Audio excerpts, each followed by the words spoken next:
On the agenda tonight, we're going back to 1973. We're going to be taking a look at Rick Derringer, and he's going to be performing Rock Roll Hoochie Koo.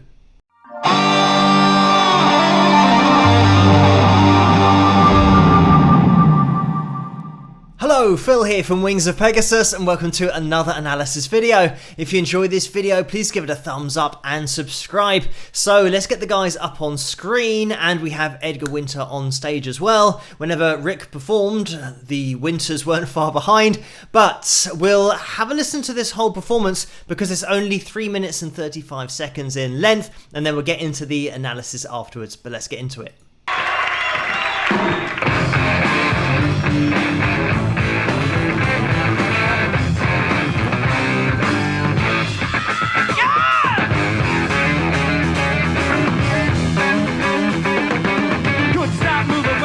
Took hold. Was a one straight night at the old town hall. You called the jokers, they were laying her down. But you know I'm never gonna lose that funky sound. Rock and roll, hoochie koo. We'll go out and spread the news. Rock and roll, hoochie koo.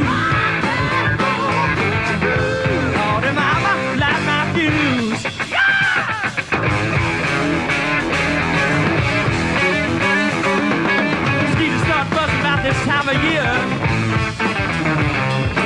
going down back said she'd meet me there. We were rolling in the grass, goes the handlebar. Started ringing like a fire alarm. Rock and roll, Lordy mama, light my fuse. Rock and roll, hoochie koo. Rock on out and spread the news.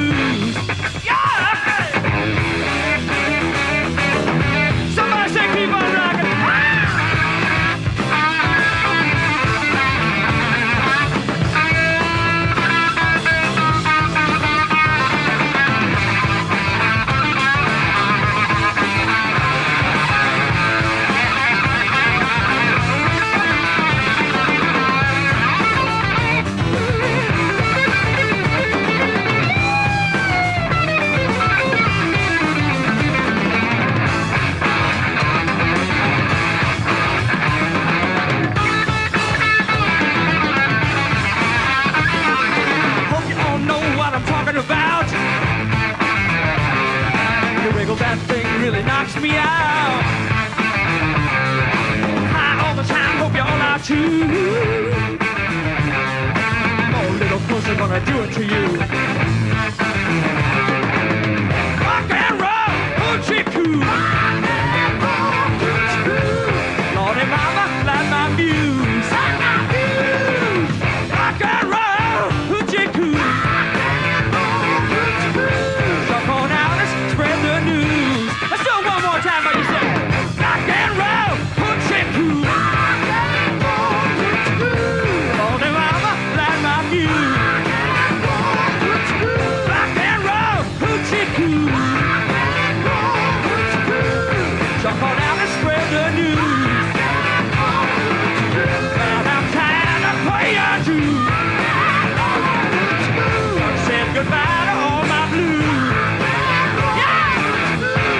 Mama, light my fuse.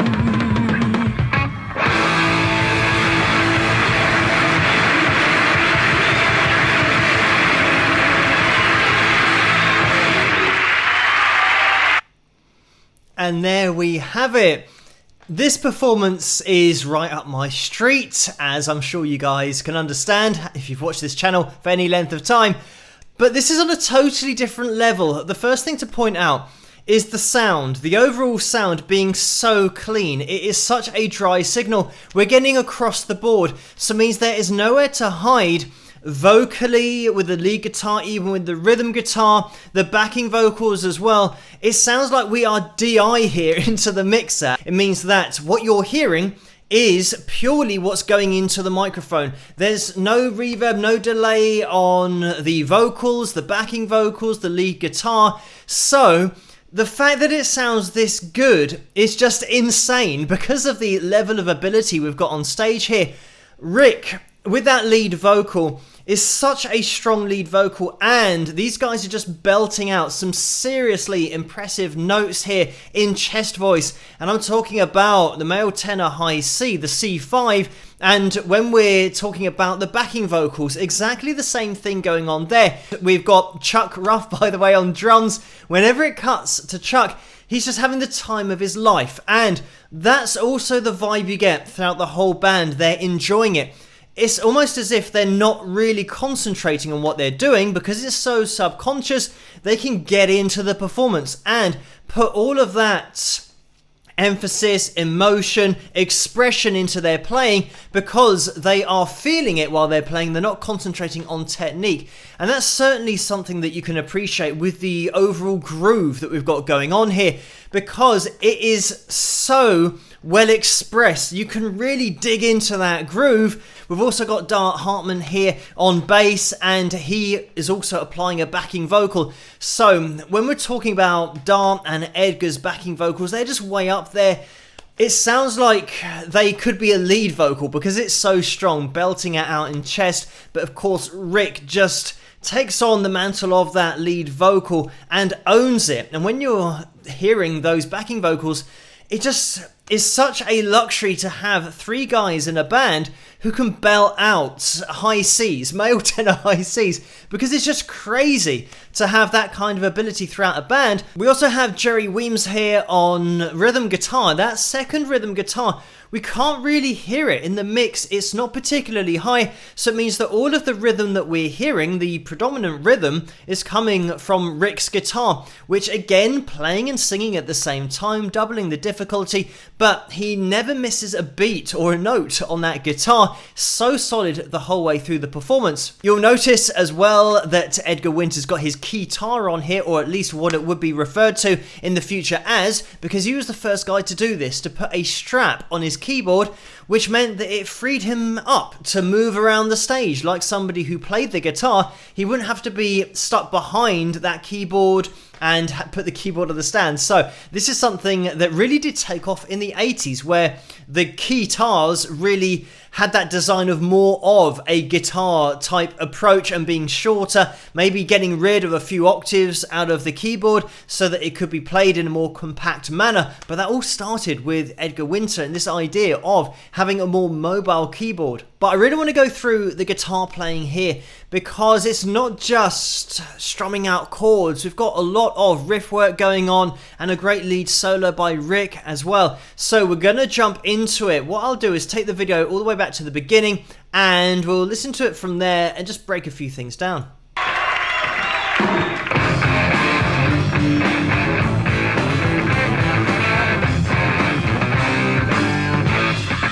Okay, so in the intro we've got this stretch from the F and we're really clean, but we've got a bit of overdrive on there. So it's clean in terms of not a great deal of reverb or delay. It just sounds like that tone just instantly cuts out as soon as Rick stops playing the rhythm. So we've got this F, a bit of a stretch here. You're going to use that little finger in order to get up to our 5th fret from the 3rd, which is where your 3rd finger is.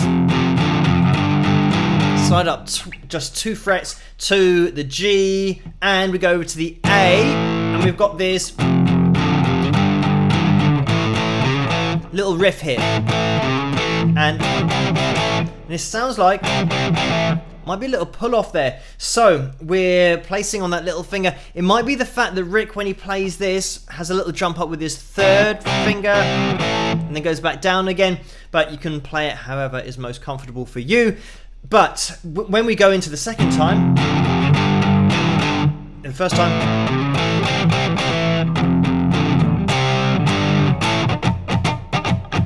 we've got this jump from the F into our power chord C. If you want to, you can throw in that octave with a little finger on that G just to thicken it up a little bit more. Hopping over to the G5, again power chord, over to the A, and then we stop and just lighten up that left hand, because we then go down to an E we get this little octave slide up. Oh, little pinch there on the G. And then the octaves. Okay, so that was just 1, 2, 3, 4. That was 5. So sticking that together, we've got this.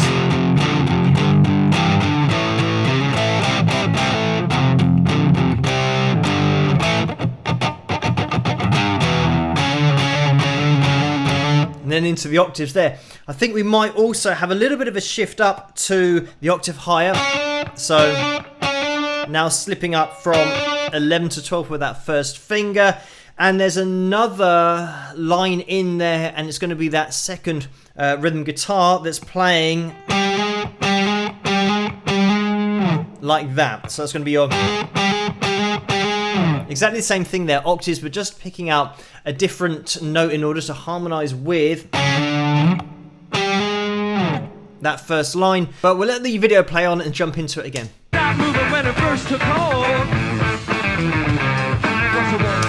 Okay, so this is where the groove really sits in there because of the upstrokes. Just to explain that upstroke that we have in there, effectively our pattern on the right hand is going down, down, down, up, down, down, up, down, down, down, down, up, down, down, up, down. Like that. And if we're just taking one of those cycles, down, down, down, up, down, down, up, like that. And then you start down, down, down, up, in, and just keep on repeating that. But you want to be throwing in kind of like that, so you can see how I was lightening up on my chord to just get them to pop out when you want them. Let's jump back into it. They were laying her down. She know I'm never gonna lose that funky sound. Rock and roll, hoochie koo. And then we've got this same F, G and A. Sounds like the same kind of riff that we had in the intro. And then we had this kind of like that. And it sounds like we've got a little bit of a pull off from that little finger maybe, or the third finger, depending on how big your hands are. But it's really subtle in terms of it's not allowed to ring out too much. It's really controlled with a little bit of palm muting, but also lightening up with that left hand. Rock and roll, hoochie koo. Lord and mama, light my fuse.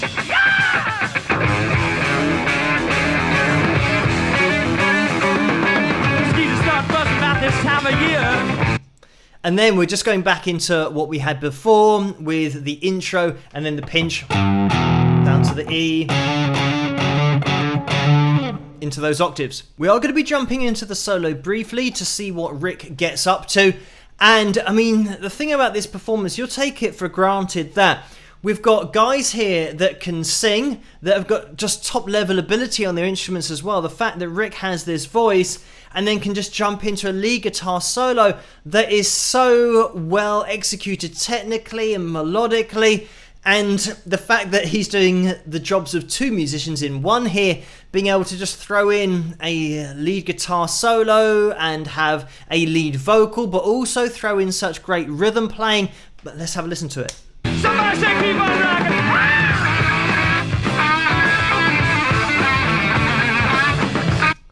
So straight off the bat, we've got this, or it might be, you might be placing in that third finger. And it's that kind of thing. Kind of fast phrases, but thrown together technically really cleanly. There we go. And a hint of that little bit of harmonic action going on, but maybe not as much as I just put in there with that.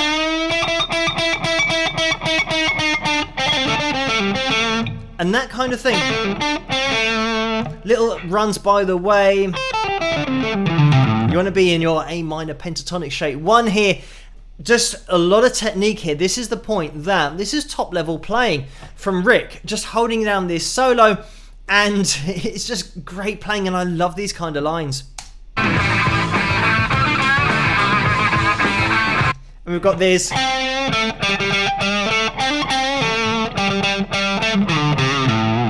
Just exaggerating the melody, which is great as well. It's not all about playing a million notes a second. It's about just dotting melody in there, playing a little bit more slowly, then throwing in a line or two that's a bit faster, but then maybe just repeating melodies, and that's exactly what we get here. Going from the call of just repeating a line to then the response of that repeated line.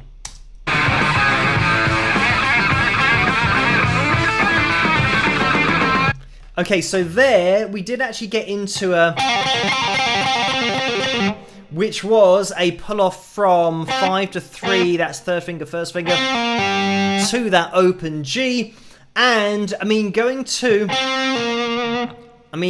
it's one of those choices that throwing in a little bit of speed is great. He's just mixed it up a little bit, and we're not really worrying too much about the notes going on here. This is really something that Rick, you can tell he's just into this solo, and sometimes guitarists will just throw in something that they feel like throwing in there. He then exits out of that into another line. Let's have a listen. So now we're... Oh, that... So he's actually sliding up again, pentatonic shape 1 here, but just sliding up and placing in that little finger and then coming back down again.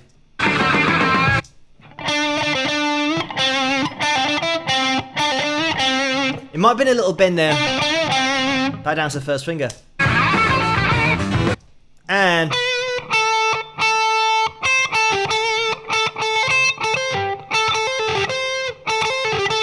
I think that was the line. Just take it back in. Yeah, it's that.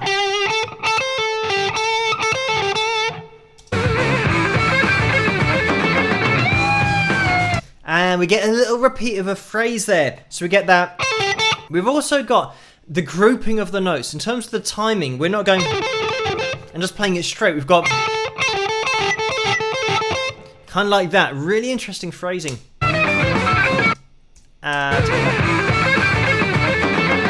Yeah.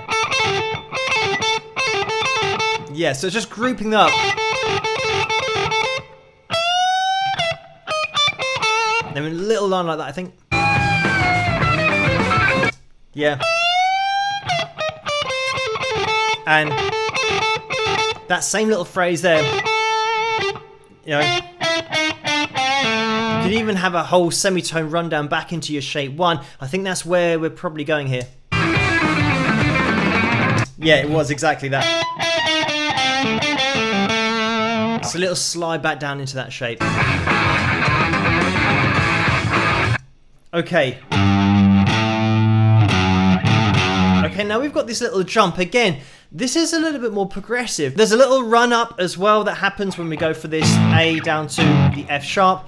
And just to let you know that the F sharp is the same as a G flat. It just depends on the key of the song that you're talking about. That determines whether you call it an F sharp or a G flat. And because we're in A, we're going to be calling it an F sharp, really, if we're being technically correct. But when we get this, there's a little run or slide that we have from Rick as well, before we then get back into that A minor pentatonic shape. Yeah, that. Again, back down. And then we're back into the rhythm. Don't know what I'm talking about.